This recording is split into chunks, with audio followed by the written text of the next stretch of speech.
संदीप ने अपनी माँ के कहने पर गांव में शादी कर ली थी। लड़की का नाम था सुनीता। माँ का कहना था एकदम मॉडर्न बहू नहीं होनी चाहिए, लेकिन उन्हें नहीं पता था कि गांव से आने वाली बहू सुंदर सुशील तो होगी और उसको गांव से बाहर भी निकाल लाएंगे, लेकिन उसके अंदर का गांव कैसे बाहर निकलेगा। शादी के कुछ दिन बाद, माँ टिफिन तो देना जरा। बेटा अब तो स्कूल नहीं ऑफिस जाता है, माँ से नहीं अपनी बीवी से टिफिन मांगा कर। ओके माँ। सुनीता टिफिन ले आओ। 1 किलो टिफिन, इसके अंदर पिस्ता डाल दिया है। पिस्ता? पिस्ता क्यों? सास जी ने बोला था ना कि आपको पिस्ता बहुत पसंद है। ओहो, मैंने पिस्ता नहीं पास्ता बोला था, पास्ता। पास्ता? कहीं होता है पास्ता? अरे बेटी तू रहने दे, मैं बना दूंगी।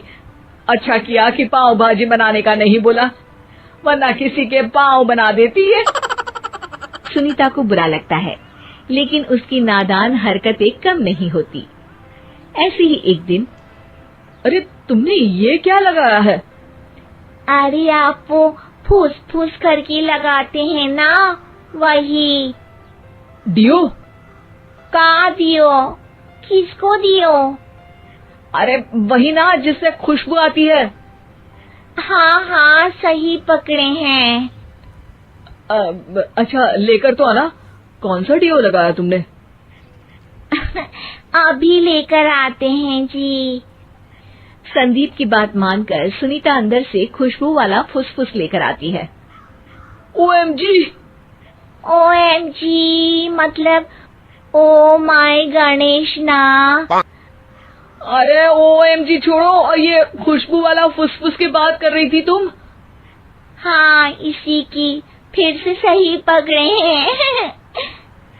अरे देवी, लेकिन आप सही नहीं पकड़े हैं, ये डियो नहीं है। डियो नहीं है तो क्या लियो है?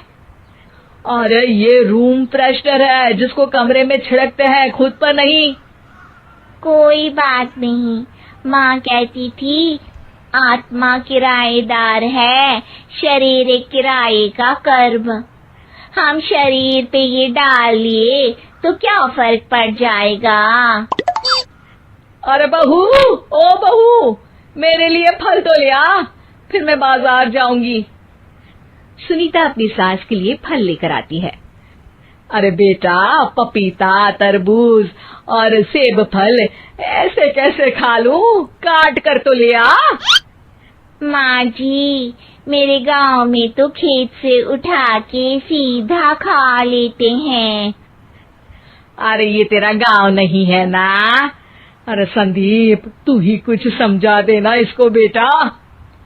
मैं कैसे समझाऊं माँ, ये तो माइक्रोवेव को भी भट्टी बोलती है। कल मैंने बोला हाय कैसी हो, तो बोलती है किसी को हाय नहीं लगानी चाहिए। अरे सुनीता, तेरा क्या होगा? अभी तो कैसे बताऊं माँ जी, अभी हम कुछ करेंगे फिर पता चलेगा क्या होगा, लड़का या लड़की। हे भगवान, कहाँ से आ गई है?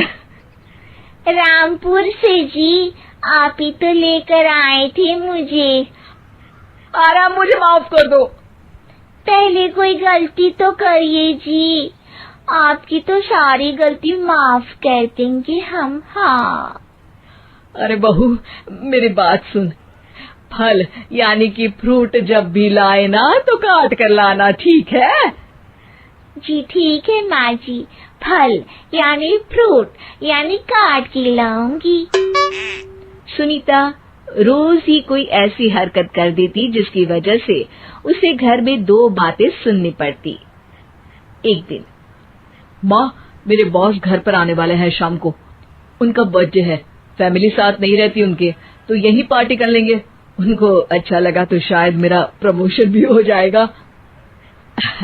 मैं ना फ्रूट केक लाकर फ्रिज में रख दूंगी और तेरे साथ आज खाना मैं बनाऊंगी, ताकि जब साहब आए तो खाने में कोई गड़बड़ ना हो।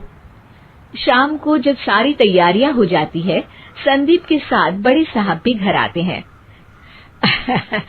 फ्रूट केक तो ले आना बहू, फिर खाना खाएंगे।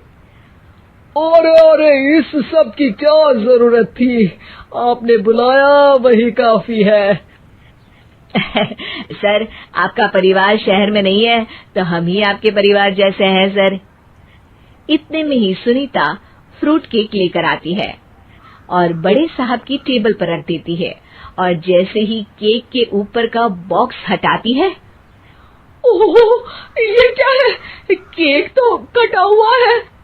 मैं तो ऐसा नहीं लाई थी। आप मुझे शाबाशी दे सकती है माँ जी, मैंने ही केक काट दिया। आपने कहा था ना, फल यानी फ्रूट यानी हमेशा काट के लाना, तो फ्रूट केक भी तो फ्रूट ही है ना, तो मैंने पहले ही काट लिया। हूँ ना मैं समझदार। अरे बहू, ये क्या किया? केक हमेशा वही काटता है जिसका जन्मदिन होता है। तुझे एक बात भी समझ नहीं आती, एक नंबर की बेवकूफ है। पूरा माहौल बिगड़ चुका था। संदीप को लगने लगा था कि साहब उसे प्रमोशन तो दूर की बात है, कहीं डिमोशन ना दे दे, लेकिन साहब बीच में ही बोल पड़ते हैं। अरे कोई बात नहीं, ये इनकी बेवकूफी नहीं है, इनका भोलापन है। बेटा आप कहाँ से हो? रामपुर गांव से। अरे वाह, गांव से? फिर तो आपके गांव में ताजे फल और सब्जियां मिलते होंगे। हाँ, सही पकड़े हैं। हम तो काटते भी नहीं, सीधा खा लेते हैं। मैं ना एक बार तुम्हारे गांव घूमने जरूर चलूंगा। क्यों संदीप, ले चलोगे ना? मुझे गांव घूमना बहुत पसंद है। बस फिर क्या था, संदीप और सास दोनों खुश हो गए, क्योंकि साहब को सुनीता ने गांव की बात करके खुश कर दिया था। अब संदीप का प्रमोशन पक्का था। शिक्षा, कभी भी किसी भी गलती पर घबराना नहीं चाहिए। हो सकता है कि उस गलती की वजह से आगे बड़ा फायदा हो जाए।